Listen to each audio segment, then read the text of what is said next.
गणेशाय नमः। बोलो गणेश जी महाराज की जय। बोल रिद्धि सिद्धि मैया की जय। बोलो जयकारा बोल मेरे श्री गुरु महाराज की जय। बोल साचे दरबार की जय। ओम श्री दादुराम सतराम दादुराम सतराम दादुराम सतराम। ओम पार्वती रूपे कालिंदी माँ यमी यमी नमः। ओम श्री हनु हनु हनुमंते नमः। सियावर रामचंद्र की जय। पवन सुत हनुमान जी की जय। उमापति महादेव की जय। शिव शंकर पार्वती माता की जय। बो नंदीश्वर बाबा की जय। बोलो कृष्ण कन्हैया लाल की जय। जय श्री भागवत सुख सुधा सागर। हरे कृष्णा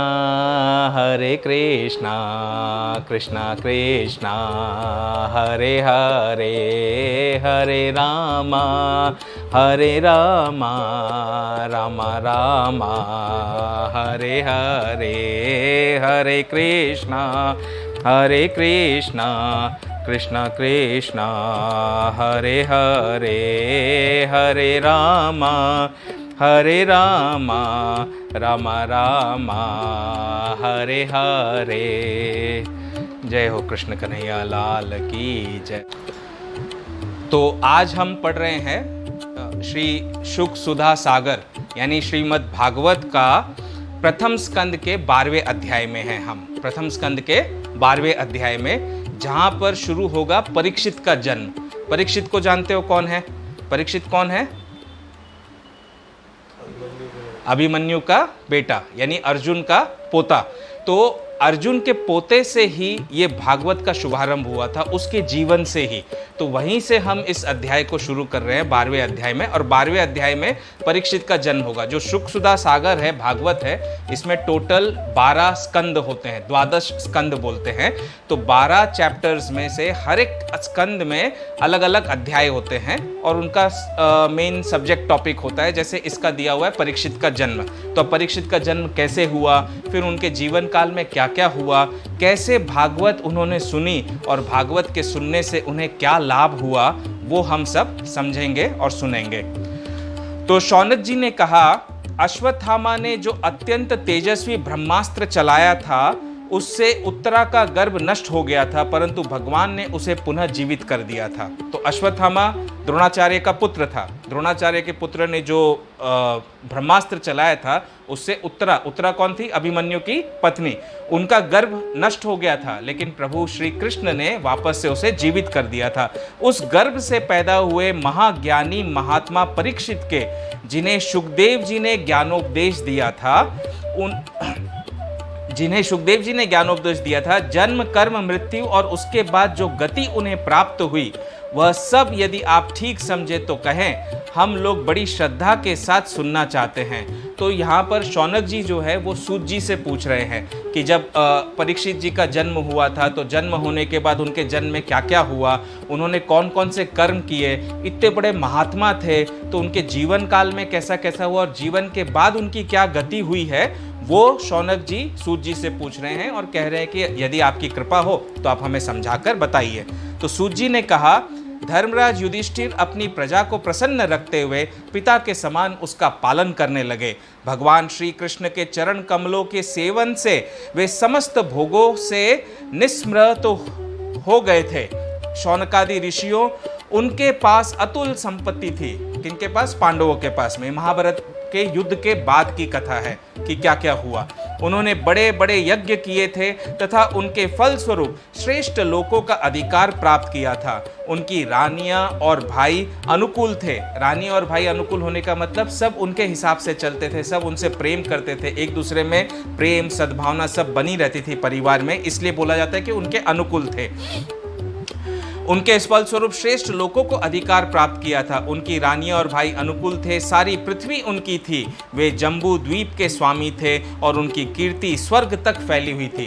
तो उस समय जो पूरा भूखंड है, यानी पूरी जो धरती है, जितनी धरती के ऊपर उनका पूरा राज्य था, उसको पूरा जम्बू द्वीप कहा जाता था। मतलब समझ लो पूरी धरती के खंड को जम्बू द्वीप। तो उसके ऊपर उनका पूरा राज्य था, स्वर्ग तक उनको प्राप्ति थी। उनके पास भोग की ऐसी सामग्री थी जिसके लिए देवता लोग भी ललायित रहते थे, परंतु जैसे भूखे मनुष्य को भोजन के अतिरिक्त दूसरे पदार्थ नहीं सुहाते, वैसे ही उन्हें भगवान के सिवा दूसरी और कोई वस्तु सुख देती ही नहीं थी।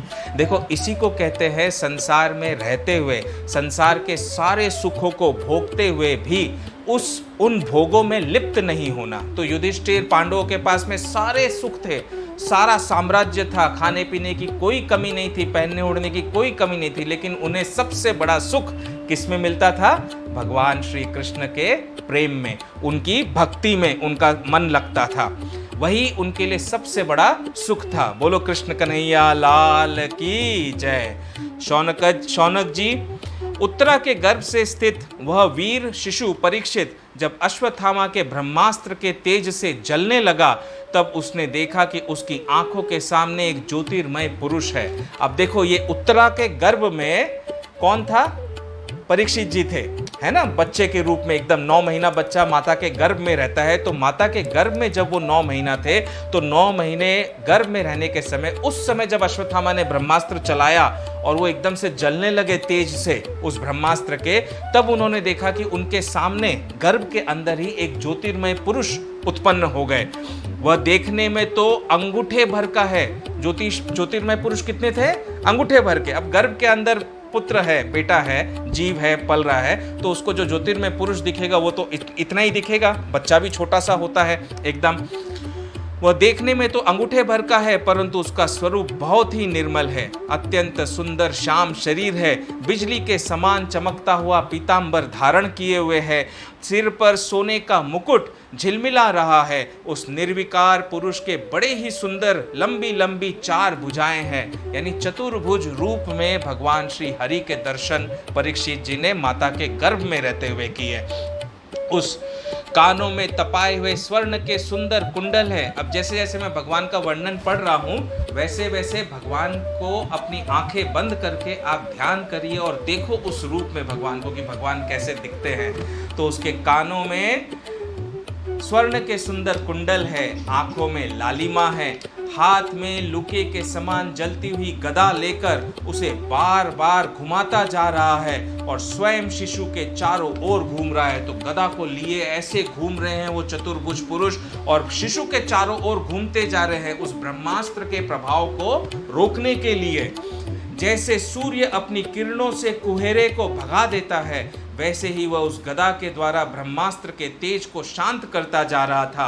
उस पुरुष को अपने समीप देखकर वह गर्भस्थ शिशु सोचने लगा कि ये आखिर कौन है जो मेरे इर्द गिर्द घूम रहा है और गदा को घुमाए जा रहा है, और जैसे सूरज कोहरे को भगा देता है वैसे ये ब्रह्मास्त्र के सारे तेज को भगाते जा रहा है।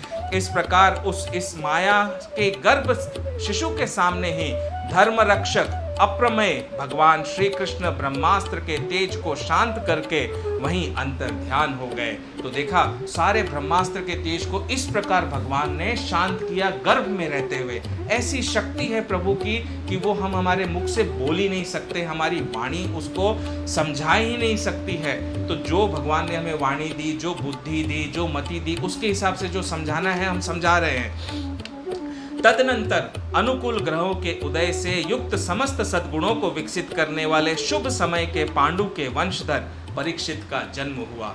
पांडवों का ये एकमात्र चिराग था, एकमात्र वंशधर, क्योंकि पांडवों के 5 पुत्रों को तो अश्वत्थामा ने सोए सोए में मार दिया था पांडव समझकर। अब बचा तो एक ही पोता, यानी अभिमन्यु का पुत्र यही था। तो ये एक वंशधर था जिसका जन्म हुआ।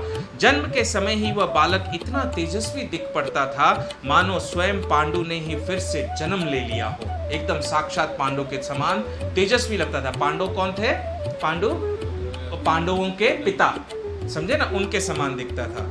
पौत्र के जन्म की बात सुनकर राजा युधिष्ठिर मन में बहुत प्रसन्न हुए। उन्होंने धौम्य, कृपाचार्य आदि ब्राह्मणों से मंगलावाचन और जात कर्म संस्कार करवाए। महाराज युधिष्ठिर ने दान के योग्य समय को जानते थे। उन्होंने प्रजातीर्थ नामक काल में, अर्थात नाल काटने के पहले ही, जब बच्चे को निकालते गर्भ से, तो नाल काटने के पहले ही ब्राह्मणों को सुवर्ण, गौएं, पृथ्वी, गांव, उत्तम जाति के हाथी, घोड़े और उत्तम अन्न का दान दिया। देखो, बच्चे की नाल काटने के पहले ही इतना दान दिया उन्होंने। तो प्रजा तीर्थ का जो काल होता है ना, वो कौन सा काल होता है? नालद छेदन से पहले सूतक नहीं होता है। जब बच्चा जन्म ले लेता है तो बच्चे के जन्म लेने के बाद में तो सूतक लागू हो जाता है। जैसे एक मरने के समय सूतक लागू होता है और एक बच्चे के जन्म के समय सूतक लागू होता है 12 दिन का, जब हम भगवान को स्पर्श नहीं करते हैं। तो नालद छेदन के पहले सूतक नहीं होता है। जैसे कहा है, यावन्न छिद्यते नालम तावन्न सुतक्रम छिन्ने नाले ततः पश्चात सूतकम तु विधीयते। इसी समय को प्रजातीर्थ काल कहते हैं। इस समय जो दान दिया जाता है वह अक्षय होता है। स्मृति कहती है, पुत्र जाते व्याति पाते दत्तम भवति चाक्षम्यम, अर्थात पुत्रोत्पत्ति और व्यक्तिपात के समय दिया हुआ दान अक्षय होता है। तो उस समय दिया हुआ दान बड़ा अक्षय होता है। और युधिष्ठिर तो धर्म के मार्ग पर चलने वाले स्वयं धर्म के राजा थे, तो उन्हें सब पता था, तो इसलिए उन्होंने उस समय वो दान सारा दे दिया था। ब्राह्मणों ने संतुष्ट होकर अत्यंत विनय युधिष्ठिर से कहा, पुरुवंश शिरोमणे, काल की दुनिर्वार गति से यह पवित्र पुत्र पुरुवंश मिटना ही चाहता था, परंतु तुम लोगों पर कृपा करने के लिए भगवान विष्णु ने यह बालक देकर इसकी रक्षा कर दी है, इसलिए इसका नाम विष्णु रात होगा। विष्णु रात यानी कि जिन भगवान विष्णु ने रात के अंधेरे को उसके जीवन से गायब कर दिया पूरी तरह से। निस्संदेह वह बालक संसार में बड़ा यशस्वी, भगवान का परम भक्त और महापुरुष होगा। ये आशीर्वाद सभी ब्राह्मणों ने परीक्षित को वहीं पर दे दिया जब जन्म के समय था। युधिष्ठिर ने कहा, महात्माओं, यह बालक क्या अपने उज्जवल यश से हमारे वंश के पवित्र कीर्ति महात्मा राजर्षियों का अनुसरण करेगा? क्या ये बालक आगे जाकर हमारे जो कीर्ति है और जितने महात्मा गण हैं उनके जीवन का आदर्श बनकर उनके जीवन के हिसाब से चलेगा? जैसे बड़े बड़े लोग चलते हैं ना, धर्म के मार्ग पर चलते हैं, अपना कर्म बढ़िया तरीके से करते हैं, तो क्या ये बालक भी उज्जवल भविष्य प्राप्त करेगा और वैसे ही मार्ग पर चलेगा? तो ब्राह्मणों ने कहा, धर्मराज, यह मनुपुत्र इक्ष्वाकु के समान अपनी प्रजा का पालन करेगा। देखो, मनु के पुत्र जो इक्ष्वाकु थे उनके समान इनका धर्म का पालन करेगा, तथा दशरथ नंदन भगवान श्री राम के समान ब्राह्मण भक्त और सत्य प्रतिज्ञ होगा। सत्य प्रतिज्ञ क्यों कहा जाता है? जो जीवन में कभी भी झूठ का सहारा नहीं लेते। जीवन में चाहे कितनी ही बड़ी से बड़ी कठिनाई क्यों ना हो, कभी भी झूठ का सहारा नहीं लेना चाहिए, माया मोह में नहीं पड़ना चाहिए। सत्यवान हमेशा इंसान को बनकर सत्य की राह पर चलना चाहिए, चाहे उसमें कितने ही कष्ट क्यों ना हो। यहाँ जीवन में कष्ट लगेगा, लेकिन जीवन के बाद की जो गति है वो परम गति को प्राप्त होता है। यह उशी नर नरेश शिबी के समान दाता और शरणागत वत्सल होगा, तथा याज्ञिकों में दुष्यंत के पुत्र भरत के समान अपने वंश का यश फैलाएगा। याज्ञिकों मतलब जो जिन्होंने यज्ञ किए बहुत सारे, उनके समान ये वंश का यश फैलाएगा। धनुर्धरों में यह सहस्त्र भाव अर्जुन और अपने दादा पार्थ के समान अग्रगण्य होगा। यह अग्नि के समान दुर्धर्ष और समुद्र के समान दुस्तर होगा।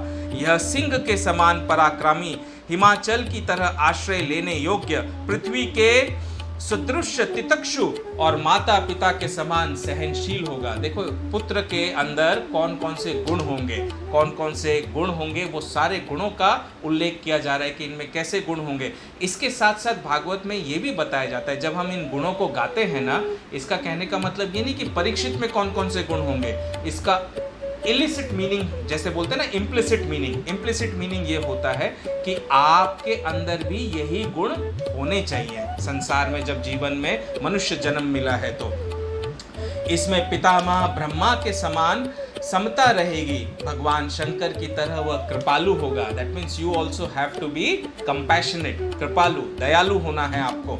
और संपूर्ण प्राणियों को आश्रय देने में यह लक्ष्मीपति भगवान विष्णु के समान होगा। किसी भी दुखी व्यक्ति को देखना, उसके कष्ट को दूर करना, उसको अपनी शरण देना, आश्रय में लेना, ये विष्णु के समान होगा साक्षात। यह समस्त सद्गुणों की महिमा धारण करने में श्री कृष्ण का अनुयायी होगा, भगवान श्री कृष्ण को मानने वाला होगा। देखो, जब जिसके गर्भ में ही भगवान श्री कृष्ण के चतुर्भुज रूप दर्शन हो गए तो भगवान कृष्ण का अनुयायी बन गया ना, जन्म से पहले ही बन गया।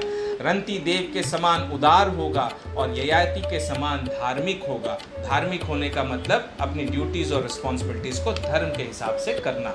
जो सही है वो धर्म है, जो गलत है वो अधर्म है। धैर्य में बलि के समान और भगवान श्री कृष्ण के प्रति दृढ़ निष्ठा में यह प्रहलाद के समान होगा। वह बहुत से अश्वमेध यज्ञों का करने वाला और वृद्धों का सेवक होगा।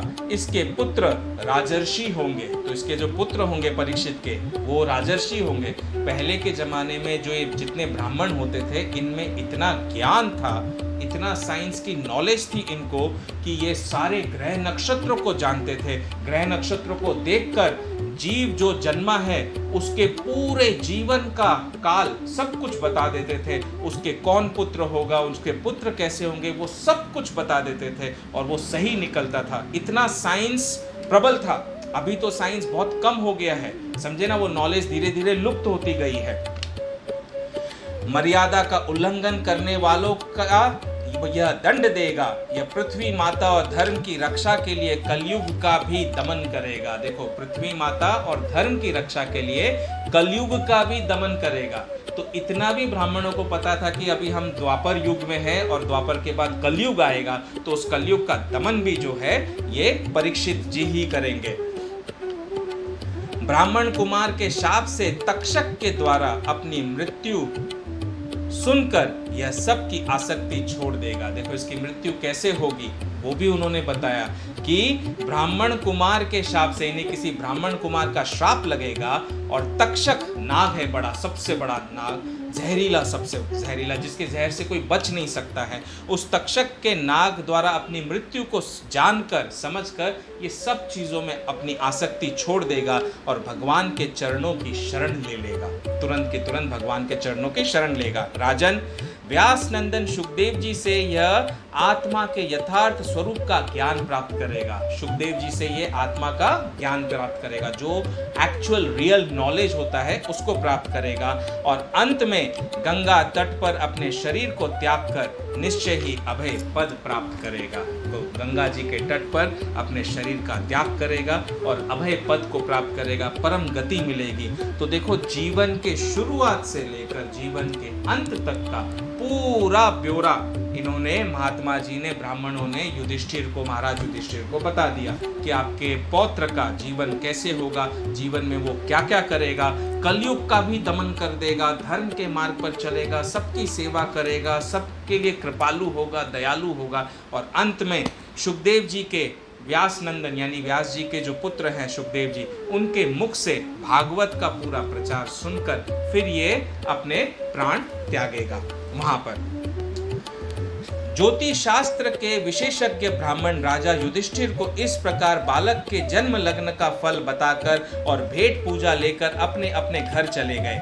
वही यह बालक संसार में परीक्षित के नाम से प्रसिद्ध हुआ, क्योंकि वह समर्थ बालक गर्भ में जिस पुरुष का दर्शन पा चुका था उसका स्मरण करता हुआ लोगों में उसी की परीक्षा करता रहता था कि देखे इनमें से कौन है वो। देखो, बालक जब गर्भ में था माता के, तब उसने वो चतुर्भुज रूपी भगवान श्री कृष्ण को देख लिया ना।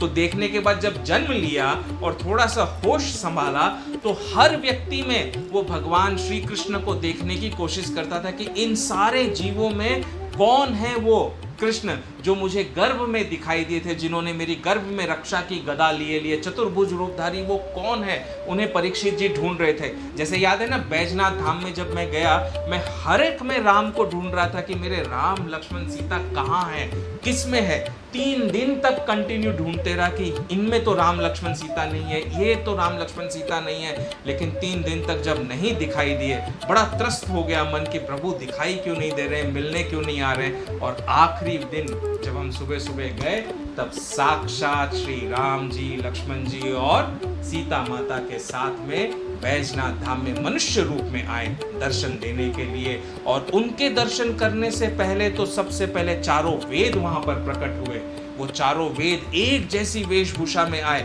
और हनुमान जी ने वैसे ही जोरदार जयकारा लगाया और मुझे चेतना को जगाया कि देखो राम लक्ष्मण जी आ गए हैं, तुम देखो अब भगवान कहाँ हैं। तब तो भगवान के दर्शन हुए इतने सुंदर और उनसे बातें हुई, उनका चरण स्पर्श किया, अपनी पत्नी को भी बताया कि देखो राम लक्ष्मण सीता पीछे है, इसने भी प्रणाम किया भगवान को और फिर हम आगे बढ़े। तो इसी प्रकार परीक्षित जी भी जैसे ही जन्म लिया, जन्म लेकर वो हर एक में ढूंढते कि भगवान कहाँ है, कौन से पुरुष हैं जो भगवान होंगे, वो चतुर्भुज रूपी होंगे। तो हर एक की वो परीक्षा लेता था, हर जीव की परीक्षा लेता था ये जानने के लिए कि कौन है, इसीलिए उनका नाम परीक्षित पड़ गया, परीक्षा लेने वाला परीक्षित, समझे ना। नहीं तो उनका नाम तो उन्होंने क्या बोला था, विष्णुरात, ब्राह्मणों ने जो नाम दिया था।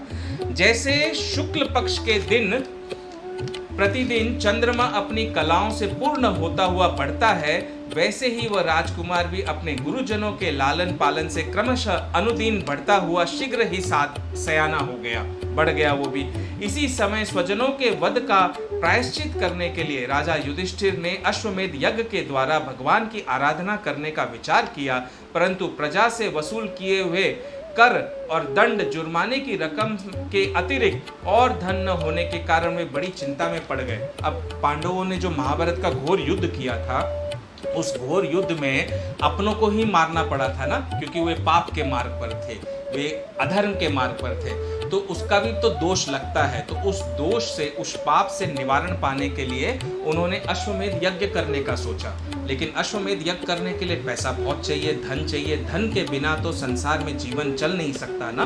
तो धन तो सबसे पहले आवश्यक होता है, क्योंकि धन होगा तभी धर्म के कार्य भी कर सकते हो। तो युधिष्ठिर के पास में राजा प्रजा के पास से जितना कर जमा करते थे, टैक्स जमा करते थे, जो जुर्माने की रकम आती थी, वो भी कम पड़ रहा था। तो इसलिए वो चिंता में पड़ गए कि अश्वमेध का यज्ञ मैं कैसे कराऊंगा, जो मुझे सारे पापों से मुक्त होना है।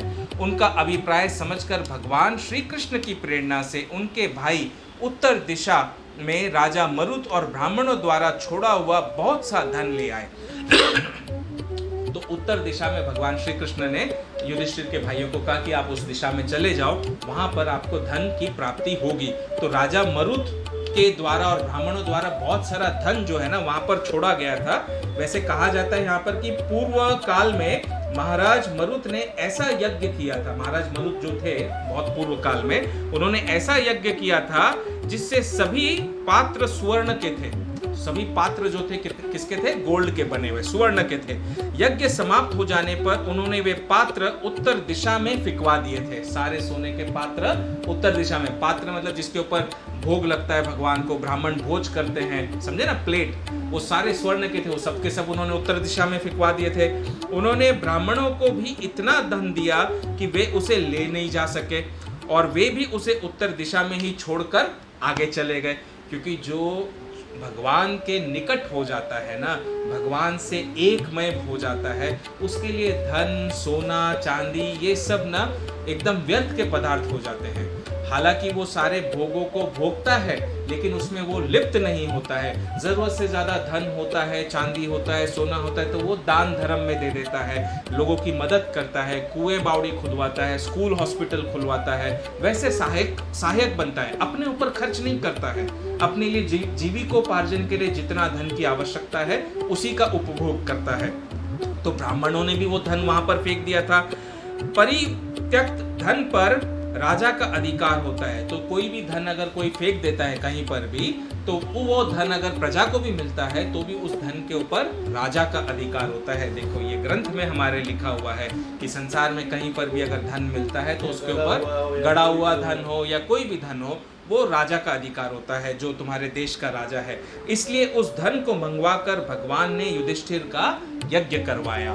तो युधिष्ठिर के निमंत्रण से पधारे हुए भगवान ब्राह्मणों द्वारा उनका यज्ञ संपन्न कराकर अपने सुरत पांडवों को प्रसन्नता के लिए कई महीनों तक वहीं रहे।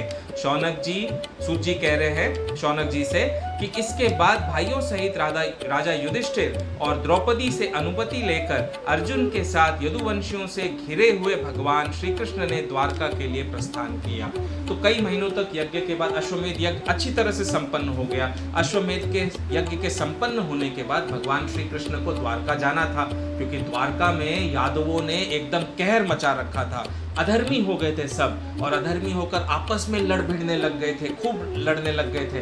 वैसे भी देखो, धृतराष्ट्र की जो पत्नी थी गांधारी, उनका श्राप लग गया था कृष्ण भगवान को कि तुम जिस प्रकार कौरव वंश पूरी तरह से नष्ट हुआ है, वैसे ही तुम्हारा यदुवंश भी पूरी तरह से नष्ट हो जाएगा। तुम्हारे कुल में एक चिराग भी नहीं बचेगा दिया चासने वाला।